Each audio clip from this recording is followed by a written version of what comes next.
Desista e morra. Schopenhauer.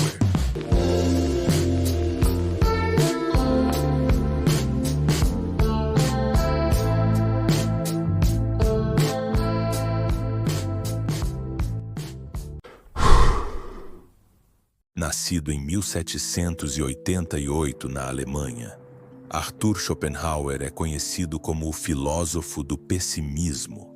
Ele acreditava que a vida humana era essencialmente marcada pelo sofrimento.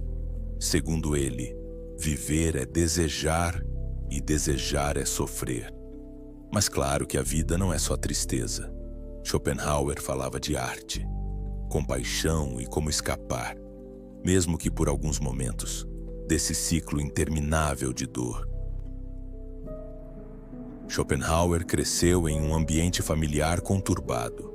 O pai, um comerciante rico, acreditava que o mundo era governado pela razão e pela lógica, enquanto sua mãe, uma escritora conhecida, era mais emocional e voltada para a arte.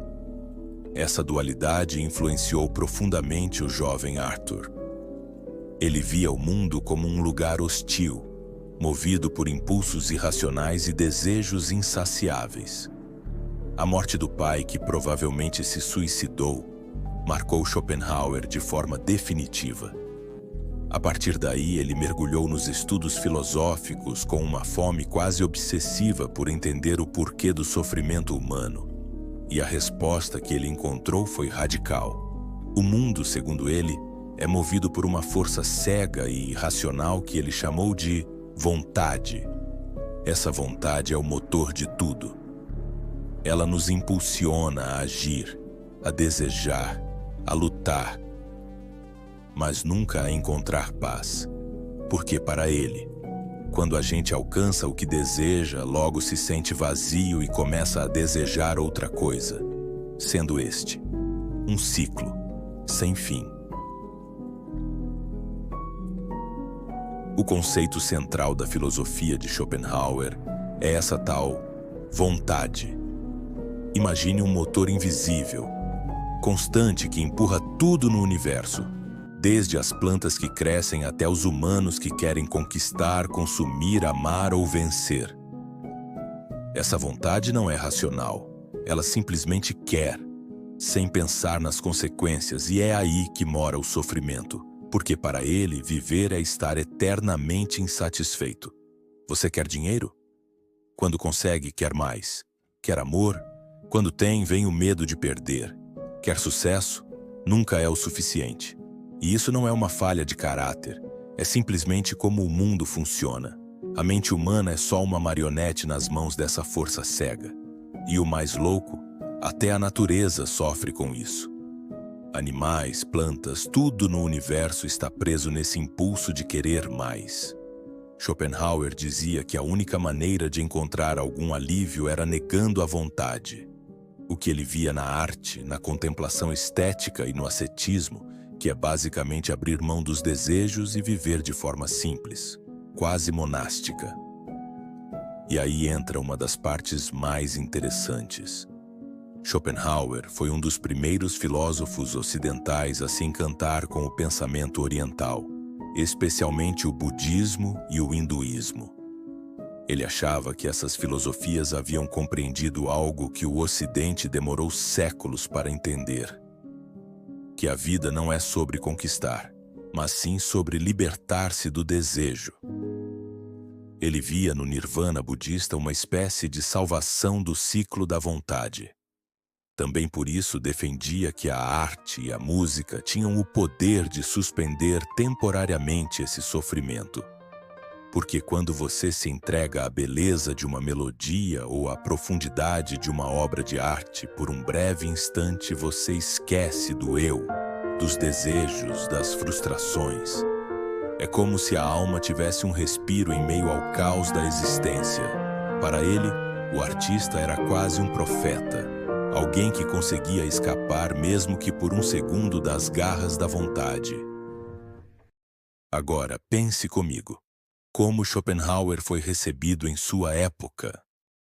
Mal, muito mal. Enquanto Hegel era o queridinho das universidades e tinha plateias lotadas, Schopenhauer dava aulas que ninguém assistia, literalmente. Ele chegou a agendar suas aulas no mesmo horário que Hegel, acreditando que ia roubar os alunos. Só que não apareceu ninguém. Resultado?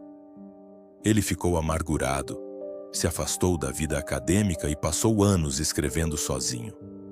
Mas a ironia é que anos depois, suas ideias influenciaram gigantes como Nietzsche, Freud e até Wagner, o compositor. Nietzsche, aliás, começa admirando Schopenhauer como um mestre, embora depois siga um caminho bem diferente. Freud usa muitos dos conceitos schopenhauerianos para montar sua teoria do inconsciente, e Wagner se inspira diretamente na filosofia da vontade para compor suas óperas. Ou seja, a pessoa que ninguém dava atenção virou uma das maiores influências do pensamento moderno. E apesar de todo esse tom pessimista, Schopenhauer também falava de compaixão. Isso pode parecer contraditório, mas não é.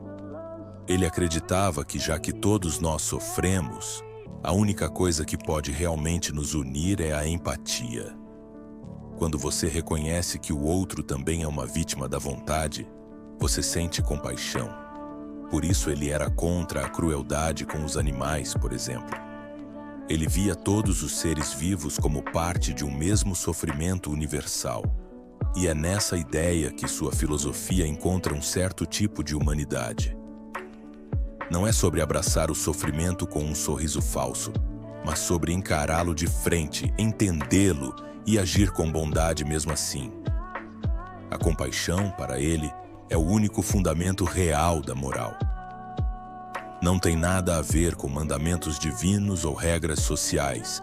É uma conexão direta entre seres que sofrem. Schopenhauer não era indiferente à beleza da vida. Pelo contrário, ele só achava que essa beleza estava nos detalhes e que a gente precisava de sensibilidade para percebê-la. Um pôr do sol,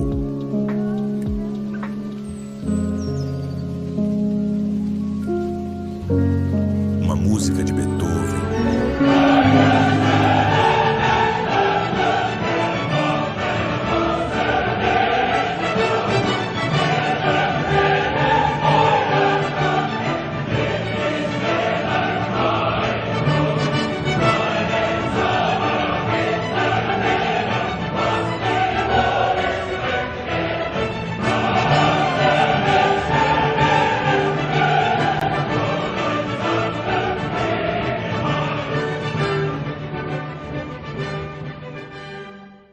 um momento de silêncio.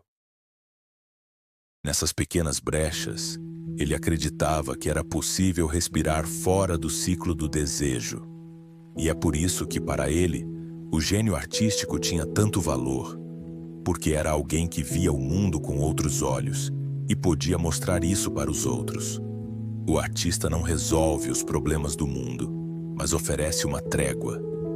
É como se dissesse: olha, eu sei que a vida é dura, mas existe beleza, mesmo assim.